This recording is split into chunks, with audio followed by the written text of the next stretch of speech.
परमेश्वर के वचन में से हम भजन 52 पढ़ रहे और वहां मैंने आपको दो व्यक्तियों के व्यक्तित्व के बारे में बताया कि ये भजन 52 जो है दो व्यक्तियों के व्यक्तित्व को प्रस्तुत करता है, एक धर्मी और दूसरा दुष्ट। यहां पर जब अपन पढ़ रहे हैं, एदोमी नाम का जो है व्यक्ति है वो बुराई का प्रतीक है। दूसरा है दाऊद जो परमेश्वर का भय मानता है, हर परिस्थिति में आराधना प्रार्थना यहोवा का भय मानना उसके जीवन का मूल है। यहोवा को उसने अपने जीवन का आधार बनाया। परिस्थितियां कुछ भी हो सकती है। दाऊद के जीवन में जब परिस्थिति ऐसी आई कि उसे घर से निकलकर जंगल में जाकर बकरियां चराना, भेड़ बकरियों को चराने का काम दिया गया। अब सोचिए उसके दिल पर क्या बीती होगी। उसके और भाई बड़े पढ़े लिखे और फौज में भर्ती हैं। क्या बीता होगा जब तुष्टीकरण उसके लाइफ में आया होगा। भले ही तुष्टीकरण आया लेकिन उसने खुदा को नहीं छोड़ा, क्योंकि तुष्टीकरण खुदा थोड़ी लाता है, लोग रिजेक्ट करते हैं। ध्यान से सुनिएगा, लोग रिजेक्ट करते हैं पर परमेश्वर एक्सेप्ट करता है। परमेश्वर नहीं छोड़ता है। हमें लगता है कि हमारे परमेश्वर ने हमें छोड़ दिया है और हमें परमेश्वर से शिकायत भी होती है, लेकिन दाऊद को कोई शिकायत नहीं। अब अपन आगे जब पढ़ते हैं 5वें पद से 52 का 5, निश्चय ईश्वर तुझे सदा के लिए नष्ट कर देगा, ईश्वर तुझे सदा के लिए नष्ट कर देगा, वह तुझे पकड़कर तेरे डेरे से निकाल देगा, तू घर से बेघर हो जाएगा और जीवतों के लोक से तुझे उखाड़ डालेगा। जीवितों के लोग से यानी धरती पे से भी उखाड़ डालेगा। तब धर्मी लोग इस घटना को देखकर डर जाएंगे। अब ये बात आपको समझना है। आज हम कई बार मौत के आगोश में जाते हैं या मृत्यु को सामने देखते हैं, उसके बाद भी हम शिक्षा नहीं लेते।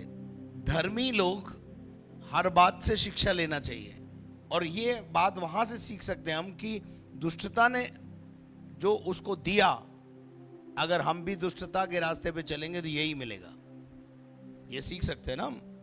ये वही पुरुष है जिसने परमेश्वर को अपनी शरण नहीं माना, जिसने परमेश्वर को अपना आधार नहीं बनाया। ये वही पुरुष है जिसने माँ बाप की नहीं सुनी। ये वही बेटी है जिसने माँ की नहीं सुनी। ये वही बेटा है जिसने माँ बाप की नहीं सुनी। ये वो व्यक्ति है जिसने शिक्षकों को हंसी में उड़ाया, अपने अगुओं को, अपने गुरुओं की नहीं सुनी। ये वो व्यक्ति है अपने धन की बहुतायत पर, बुद्धि पर, अकल पर, अपने जोम पर, अपने शरीर पर, इन बातों पर भरोसा रखा। अपने डिग्री और अपने डिप्लोमों पर हैं, उन पर भरोसा रखा। लेकिन क्या हुआ, पढ़िए। और अपने को दुष्टता में दृढ़ करता रहा। काई में दृढ़ किया अपने आप को? दुष्टता में। बहुत से लोग हैं जो अपने आप को हट में दृढ़ करते हैं। मतलब जो मैंने ठान लिया वो बस ठान लिया, बस बाकी तुम सब घास कूड़ा। कोई समझाने जाओ नहीं समझने का। कभी कभी इंसान अपने आप को इतना कठोर कर लेता है कि अगर पवित्र आत्मा परमेश्वर भी आके समझाता तो उसकी भी नहीं सुनते। गुरुजनों की तो बात छोड़ दो। जो अपने अगुओं की, अपने बड़ों का आदर नहीं करता, बड़ों की बात नहीं सुनता, वो एक दिन विनाश के खड्डे में मिलेगा, याद रखना। जब कोई बड़ा आपको कोई सलाह देता ना तो उसको सुना करो और माना करो। अपनी बुद्धि मत लगाओ। अगर बड़े कुछ बात के लिए रोक रहे हैं, टोक रहे हैं, तो पागल है क्या वो? लेकिन आप आज के जमाने में क्या होता है, जवान को अगर बोलो कि ये बेटा ये काम मत कर, यार ये अंकल तो 14वीं शताब्दी के हैं, तो हमारी विचारधारा को ऐसा बोलते हैं ये 14वीं शताब्दी का पादरी है। अब हम एडवांस हो गए, चांद पे चले गए हैं। अच्छी बात है, चांद पे जाओगे, सूरज पे भी जाओ, कोई दिक्कत नहीं है। आकाश में उड़ने की मनाही नहीं है, लेकिन धरती से जुड़े रहना बहुत जरूरी है। वचन के अंदर लिखा है कि उसने अपने आप को दुष्टता में दृढ़ किया। अनाज्ञाकारिता में दृढ़ करते हैं अपने आप को। ये प्रकट करना चाहते हैं हम सही है, परंतु ये किंतु परंतु जब आता है तो सिचुएशन को बदलता है, परिस्थितियों को बदलता है। यहां लिखा है परंतु मैं तो परमेश्वर के भवन में, मैं तो, दाऊद कहता है मैं तो परमेश्वर के भवन में हरे जैतून के वृक्ष हरे के समान जैतून के वृक्ष के समान हूँ। रोपा गया हूं। हालेलुया। अब बात करते हैं, दुष्ट का नाश, दुष्ट का विनाश तय है और धर्मी की उन्नति भी तय है। धर्मी के डेरे में खुशहाली। अब आप बोलेंगे यार हम भी तो धर्मी हैं, हमारे डेरे में तो कलह चल रहा है। यहोवा मनों का जांचने वाला है। तुम्हारी उपस्थिति से आप धर्मी आलंकन किए जाएंगे वो नहीं है। देखो बुखार नापने के दो तरीके हैं, लेकिन कितना बुखार है उसको नापने के लिए थर्मामीटर लगता है। तो आप ऊपर से तो धर्मी दिखते हैं और आप ये भी दावा बोलते हैं हम धर्मी होने के बाद भी दुख क्यों पा रहे हैं। तो भाई सुनो, धर्मी तो जैतून के वृक्ष के समान है और रहेगा। जैतून का वृक्ष के बारे में मैं अभी आपसे बात करूंगा। क्यों दाऊद ने जैतून का उदाहरण दिया है यहां पर, उनके वृक्ष के समान एक धर्मी को बताया। खजूर के पेड़ के समान क्यों नहीं बता दिया, लबानोन का क्यों नहीं उदाहरण दिया, यहां जैतून का पेड़ का उदाहरण दिया। एक धर्मी जो होता है वो जैतून के पेड़ के समान होता है। हालेलुया। जैतून का पेड़ में हरा भरा होना निश्चित है। हालेलुया। तो जैतून का वृक्ष के समान धर्मी का जीवन होगा। और दुष्ट का जीवन कैसा होगा, सूखी डाली के समान, जो क्या करा जाएगा, उठाया जाएगा और केवल आग में डाला जाएगा। लेकिन जैतून का वृक्ष का उदाहरण यहां पर उसने दिया कि परंतु मैं तो परमेश्वर के भवन में हरे जलपाई के वृक्ष के समान हूं। 51 भजन में जो पश्चाताप का भजन है और 52 की 8 में वो कहता है मैं जैतून के वृक्ष के नाई रोपा गया हूं। इसका मतलब क्या है मालूम है? कॉन्फिडेंस दिख रहा है आपको इसमें? इस 8वीं आयत में कुछ कॉन्फिडेंस नजर आ रहा है? आ रहा है कि नहीं आ रहा है? आ रहा है ना। इसका मतलब क्या है? पश्चाताप के बाद परमेश्वर के साथ जो वापस रेस्टोर किया है खुदा ने, वापस रेस्टोरेशन हुआ है उसका, पुनः स्थापित कर दिया है परमेश्वर ने। परमेश्वर ने उसको पुनः अपने स्थान पे लगा दिया है। उड़ाऊ पुत्र तो इस आशा से आया था कि मैं केवल क्या कहलाऊंगा, नौकर कहलाऊंगा। किस आशा से आया था? उसकी सोच क्या थी? आज हमारी सोच ये है, लेकिन परमेश्वर हमको नौकर की तरह ट्रीट नहीं करेगा, गुलाम की तरह ट्रीट नहीं करेगा। जैसे उड़ाऊ पुत्र की कहानी से हम सीख सकते हैं कि जब वो पुनः लौट के आया तो वो तो कह रहा है मैं नौकर के समान, तू मुझे रख ले, मैं नौकर बन के रहने के लिए तैयार हूं। बट परमेश्वर उसे नौकर बना के रखने के लिए तैयार नहीं है। वो कहता है तू मेरा बेटा है, तू बेटा ही रहेगा। दाऊद से गलती हुई, दाऊद से गलती हुई। उड़ाऊ पुत्र को अंगूठी वापस दी कि नहीं दी? इसको बोलते हैं पुनर्स्थापित करना, पुनर्अधिकार को देना, रेस्टोर करना, पुनर्स्थापित करना। जो गिरते हैं वो उठते हैं। दाऊद गिरा लेकिन उठा, उठकर ऐसा खड़ा हुआ कि आज वो बोल रहा है मैं जलपाई के पौधे के समान हूं। हालेलुया। अब जलपाई के पौधे के विषय में थोड़ा सा मैं आपको बताना चाहता हूं। जकरिया नबी की किताब 4 अध्याय 1 पद से 6 पद तक। फिर जो दूत मुझसे बातें करता था, हाँ, उसने आकर मुझे ऐसा जगाया जगाया जैसे कोई नींद से जगाया जाए। जो कोई नींद से जगाया गया। उसने मुझसे पूछा तुझे क्या दिखाई पड़ता है? तुझे क्या दिखता है? मैंने कहा एक दीवट है एक दीवट।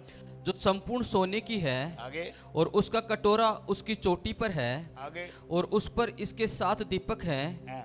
जिनके ऊपर बत्ती के लिए 7 नालियां हैं। दीवट के पास जैतून के 2 वृक्ष हैं, 2 पेड़ लगे हुए हैं। आगे। एक उस कटोरे की दाहिनी ओर हाँ। और दूसरा उसकी बाईं ओर। दूसरा दाहिने और एक बाएं है। और तब मैंने उस दूत से तो उस दूत से पूछा, जो मुझसे बातें करता था, पूछा, हाँ, हे मेरे प्रभु, हे प्रभु, ये क्या है? ये क्या है? आगे। जो दूत मुझसे बातें करता था, मुझसे बातें करता था, उसने मुझको उत्तर दिया, हाँ, क्या तू नहीं जानता हाँ, कि ये क्या है? हाँ। मैंने कहा, हे मेरे प्रभु, मैं नहीं जानता। छठा पद। तब उसने मुझे उत्तर देकर कहा, जरुब्बाबेल के लिए यहोवा का ये वचन है। धर्मी के लिए ये वचन है। जरुब्बाबेल कौन था? He was a man of God. वो परमेश्वर का जन था। परमेश्वर के जन के लिए ये बात कही गई। ना तो बल से, हे जरुब्बाबेल, ना तो बल से और ना शक्ति से, पर तू मेरी आत्मा के द्वारा होगा, परंतु मेरी आत्मा के द्वारा होगा। मुझ सेनाओं के यहोवा का यही वचन है। हालेलुया। तो जरुब्बाबेल कैसे वृक्ष के समान है? जैतून के वृक्ष के समान है। और जरुब्बाबेल से परमेश्वर ने क्या कहा? ना तो बल से ना ताकत से, तुझे कुछ नहीं करना है, मेरी आत्मा तेरे अंदर रहकर काम करेगी। हालेलुया। बने रहो तुम, प्रभु में बने रहो, प्रभु में बने रहो। जो डाली फल नहीं लाती, काट डाली जाती है, परंतु जो डाली फलती है उसे छांटा जाता है ताकि और फले। मेरे अजीजों, परमेश्वर हमको जैतून के वृक्ष के समान फलवंत करेगा। उसके बाद एक और जरा देखें हम, परमेश्वर की आत्मा। जैतून का वृक्ष जो है वो किसका प्रतीक है? परमेश्वर की आत्मा का प्रतीक है। हालेलुया। इसीलिए बाइबल में एक जगह पौलुस कहता है, आत्मा को ना बुझाओ। क्या मत बुझाओ? आत्मा को मत बुझाओ। आत्मा पर पानी मत डालो।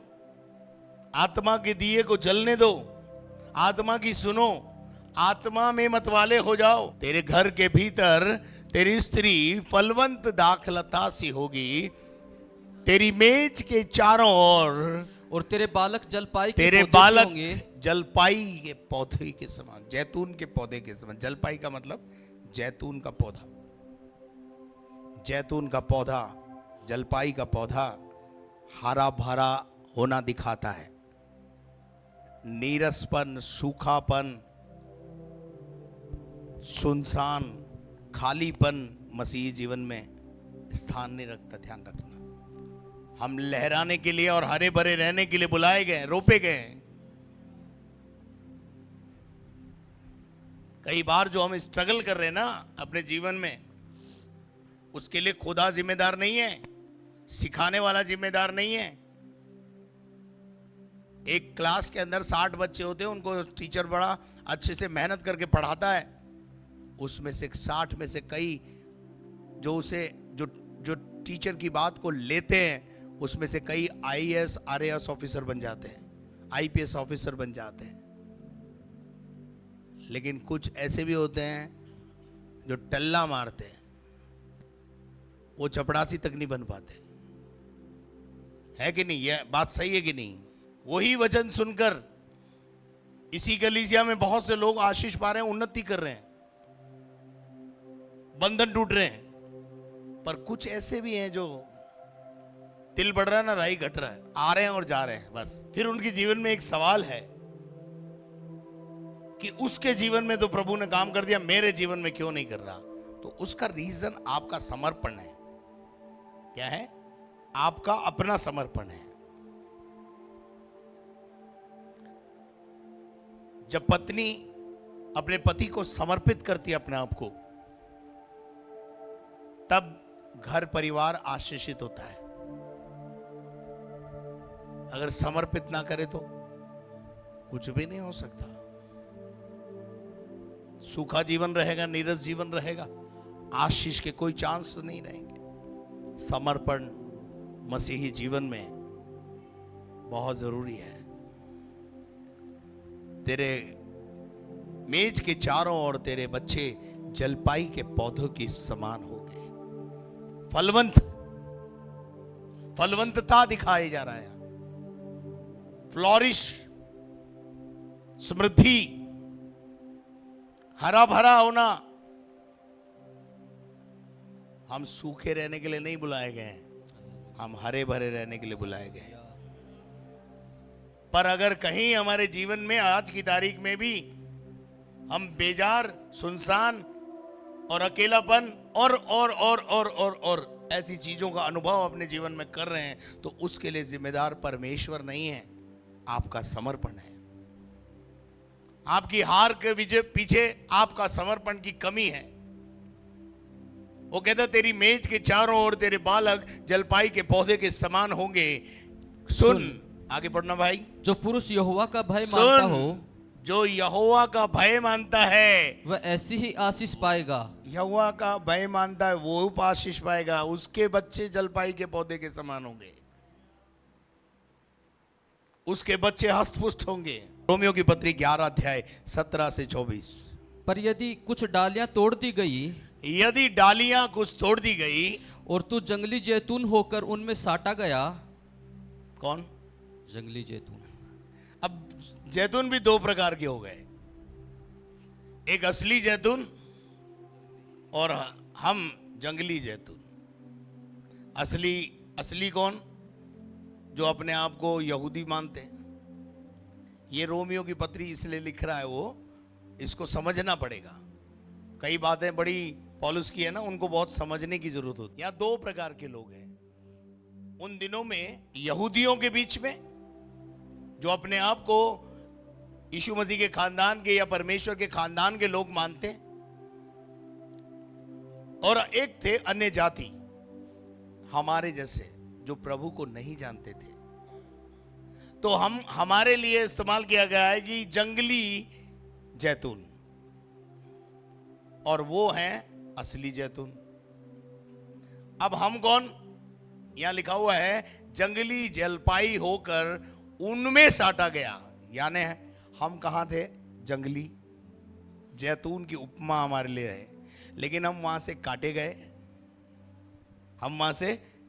काटे गए, और असली जैतून के साथ साटे गए। हम परमेश्वर के परिवार घराने के लोग नहीं थे, हम भटके हुए लोग थे, या अन्य प्रकार की आराधनाओं के तरीकों में फंसे हुए लोग थे, दकियानूसी विचारधाराओं में जीवन जीने वाले लोग थे। जंगली जलपाई के पौधे के समान हमारा जीवन था, कांटे ही कांटे हमारी लाइफ में लग रहे थे, जीवन में थे। भूत प्रेतों ने हमको परेशान कर रखा था, हम वहां से काटे गए और परमेश्वर के भवन में लाकर साटे गए। अब ये साटना का मतलब होता है ग्राफ्टिंग, इंग्लिश में बोलते हैं उसको ग्राफ्टिंग। जब हम वहां से उठाकर यहां ग्राफ्ट कर दिए गए, तो पहले हमारे अंदर गाली बोलने की आदत थी, जब यहां साटे गए पहले हमारे अंदर झूठ बोलना हमारा धर्म समझते थे हम, लेकिन जब हम इसमें साटे गए तो झूठ बोलने से अब क्या लग रहा है? डर लग रहा है। यानी पहले हम बुरी आदतों में पड़े हुए थे,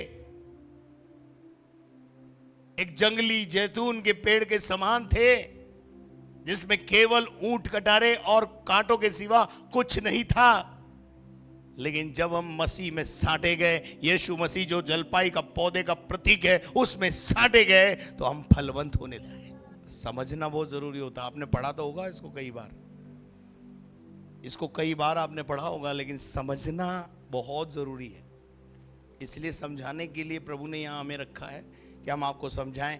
और तू जंगली जलपाई का होकर उसमें साटा गया और जैतून की जड़ की चिकनाई का भागी, मसीह की आशीषों के वारिस बन गए। काई के वारिस बन गए? जलपाई के पौधे में चिकनाई है, ध्यान रखना।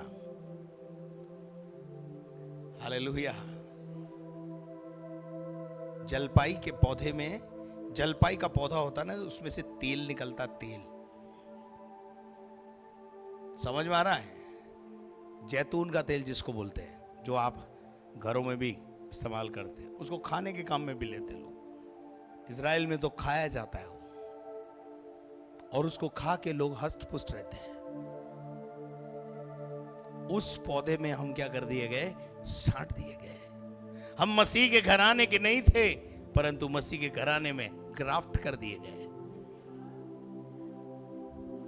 तो फिर क्या हो जाना चाहिए? इधर जब ग्राफ्ट हो गए तो पुराना,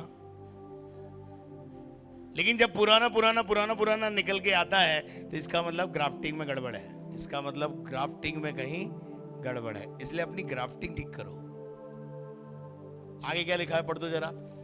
तो डालियों पर घमंड न करना, डालियों पर घमंड ना करना, और यदि तू घमंड करे यदि तू घमंड करे तो जान रख तो याद रख कि तू जड़ को नहीं, जड़ को नहीं, परंतु जड़ तुझे संभालती है। जड़ तुझे संभालती है। और जड़ कौन है? यीशु मसीह। हम तो जंगली डाली वहां से तोड़े गए और यहां लाके साटे गए। अब हमें संभाल कौन रहा है? जलपाई का पौधा कौन है? यीशु मसीह। जड़ कौन है? यीशु मसीह। संभाल कौन रहा है? यीशु मसीह। फल क्यों रहे हम? यीशु मसीह। फल का कारण क्या है? यीशु मसीह। अगर हम साटे नहीं जाते, लेकिन प्रभु का धन्यवाद हो, हम उस चिकनाई के वृक्ष के भागीदार हो गए। हालेलुया। मैं तो, दाऊद कहता, मैं तो जलपाई के पौधे के समान रोपा गया हूं। हालेलुया। उसके बाद क्या लिखा है? 24 तक जाना है इसके अंदर, पढ़ दीजिए। जड़ तुझे संभालती है और फिर तू कहेगा, डालियां इसलिए तोड़ी गई हैं कि मैं साटा जाऊं।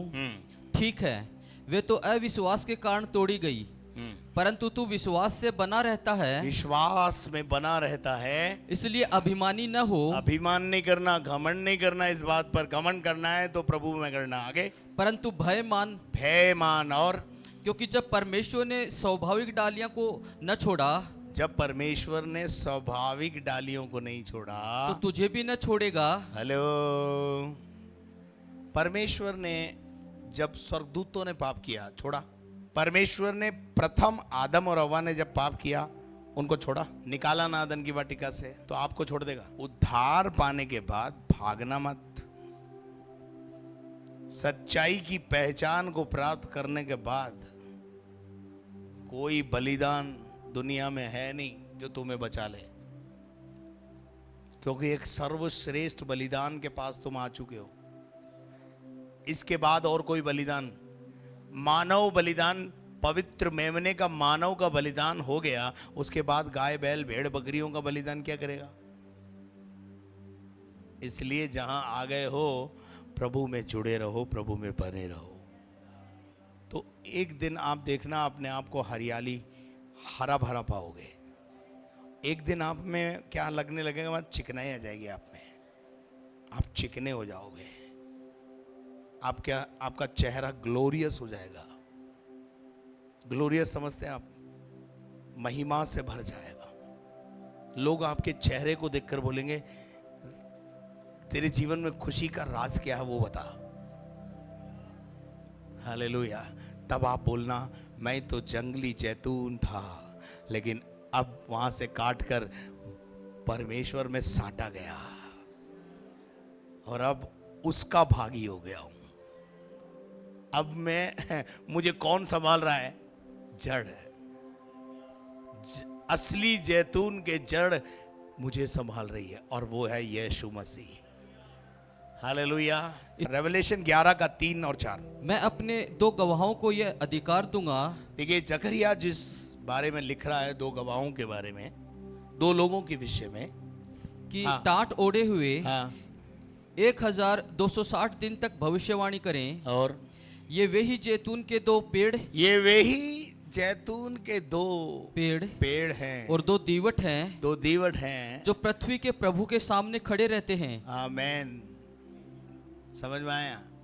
अगर हम जैतून के वृक्ष हैं तो we are in the presence of God. और जैतून के वृक्ष के लिए एक वायदा भी है, ना तो बल से ना शक्ति से, तू चलता जा मेरी आत्मा से, मेरी आत्मा तेरे साथ चलेगी। Hallelujah, hallelujah. जकरिया 4:11 से 14 पढ़ दीजिए, आपको वहां और तब मैंने परमेश्वर उससे के फिर पूछा, हाँ ये दो जैतून के वृक्ष क्या हैं हाँ जो दीवट की दाहिनी बाईं ओर हैं? हाँ फिर मैंने दूसरी बार उससे पूछा, हाँ। जैतून की दोनों डालियां क्या हैं हाँ। जो सोने की दोनों नालियों के द्वारा अपने में से सुनहरा तेल उंडेलती हैं? सुनहला तेल क्या करती हैं? उंडेलती हैं। हम अगर जैतून के वृक्ष हैं तो हम क्या उंडेलेंगे? हमारे को निचोड़ोगे तो क्या निकलेगा? हैं? क्या निकलेगा हमारे अंदर से? हमें जितना निचोड़ो आप, क्या निकलेगा? चिकनाई तो निकलेगी। तिल को अगर दबाओगे तो क्या निकलेगा? राई को अगर दबाओगे तो क्या निकलेगा? तेल ही निकलेगा। मूंगफली को दबाओगे तो क्या निकलेगा? और जैतून को दबाओगे तो क्या निकलेगा? और हमें दबाओगे तो क्या निकलेगा? हमें सताओगे तो क्या निकलेगा? तुम हमें श्राप दोगे, हमारे अंदर से आशीष निकलेगी। सताओ, कितना सताना है? जिस इंसान के पास जो चीज होगी वही तो देगा। जैतून के पेड़ के पास क्या है? चिकनाई, फलवंतता, अच्छी बातों का समावेश। हम पहले बुरे थे लेकिन अब मसीह में साट दिए गए हैं, इसलिए अब हमारे अंदर से क्या निकलेगा? जैतून का तेल ही निकलेगा। अच्छी बातों का समावेश है हमारे अंदर। हालेलुया। यिर्मयाह 11:16।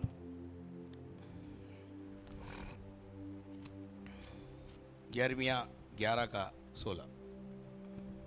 यहोवा ने तुझको हरा, मनोहर, सुंदर फल वाला जैतून कहा था, इसलिए तुम मेरी इस प्रजा के लिए प्रार्थना न करना, हाँ न कोई इन लोगों के लिए ऊंचे स्वर से विनती करे, हाँ क्योंकि जिस समय ये अपनी स्वर से विनती करे, हाँ। क्योंकि जिस समय ये अपनी विपत्ति के मारे मेरी दुहाई देंगे, तब मैं उनको न सुनूंगा। तब मैं उनकी नहीं सुनूंगा। किसकी? जो दुष्टता पर उतरे हुए उनकी। परंतु आगे क्या लिखा है? मेरी प्रिया को मेरे घर में क्या काम है? मेरी प्रिया को मेरे घर में क्या काम है? आगे उसने तो बहुतों के साथ कुकर्म किया, आगे और तेरी पवित्रता पूरी रीति से जाती रही है। और जब तू बुराई करती है तब प्रसन्न होती है। ये परमेश्वर के लोगों के खिलाफ एक आरोप है। जो आते तो कहलाते तो प्रिया हैं। कौन है? हम कौन है? यीशु की प्रिया। क्या चल रहा है अंदर? इसलिए परमेश्वर ऊपर बोला इनके लिए दुआ हुआ मत कर, छोड़ दे इनको निकाल पे। मूसा के खिलाफ मरियम ने बोला तो मूसा ने ही प्रार्थना की। याद रखना एक बात का, आपका समीकरण जब बिगड़ेगा ना तो काम आपका पादरी आएगा, ये याद रखना। इसलिए पादरी की बात माना करो और सुना करो। उदाहरण दे रहा हूं मैं आपको। मरियम को कोढ़ हुआ, क्यों हुआ? फिर प्रार्थना किसने की? ऐसा और भी बाइबल में बहुत सारे उदाहरण हैं। शाऊल ने यहोवा के दास के विरुद्ध में क्या उठाया? हाथ क्या हो गया? सूख गया, सीधा नहीं हो रहा है। राजा के लिए प्रार्थना किसने करी? उसी परमेश्वर के दास ने प्रार्थना की। और जिस दिन प्रभु का दास आपके लिए, आपका परमेश्वर का सेवक आपके लिए प्रार्थना करेगा, जिसके विरुद्ध में आपने बातें बोली, उठाई है, तब आप चंगे हो जाओगे। अय्यूब के मित्र थे, बीमार हो गए, और बयान 41 अध्याय तक अय्यूब को सताया किसने? अच्छा, अय्यूब के मित्रों के लिए प्रार्थना किसने करी? अय्यूब के जमाने में क्या और पादरी नहीं थे? होंगे, लेकिन ये जा रहे हैं हर जगह लेकिन ठीक नहीं हो रहे हैं। आखिर को कहाँ आना पड़ा? अय्यूब से ही आके बोला भाई, तो ऐसा मत सोचना मैं ऐसे कहानियां सुनाता हूं। समीकरण जब ही ठीक होंगे जब जिस पादरी के खिलाफ आपने आवाज उठाई है वहीं आना पड़ेगा, वहीं झुकना पड़ेगा और वही प्रार्थना करेगा, तब समीकरण ठीक होने लगेंगे। ऐसे कई हैं जिनके साथ ऐसा हुआ है। खुदा अपने सिस्टम में रहकर ही काम करता है। इसलिए बने रहो, तुम प्रभु में बने रहो। तुम जलपाई के पौधे के समान हो जो मसीह में साटे गए हो, परंतु मैं तो जलपाई के पौधे के समान परमेश्वर के भवन में रोपा गया हूं। हालेलुया। और जो परमेश्वर के भवन में रोपे जाते हैं वो सुंदर लहराते हुए, खुशहाली उनके जीवन में दिखती है। अपना जीवन प्रभु को देते हो, एक लहराते हुए जैतून के पेड़ के समान हो जाते हो। हालेलुया। और दुष्ट का क्या होता है और जैतून के वृक्ष का क्या होता है, धर्मी का क्या होता है, ये दो बातें भजन 52 में हमने सीखी है। आगे की बातें कल सीखेंगे।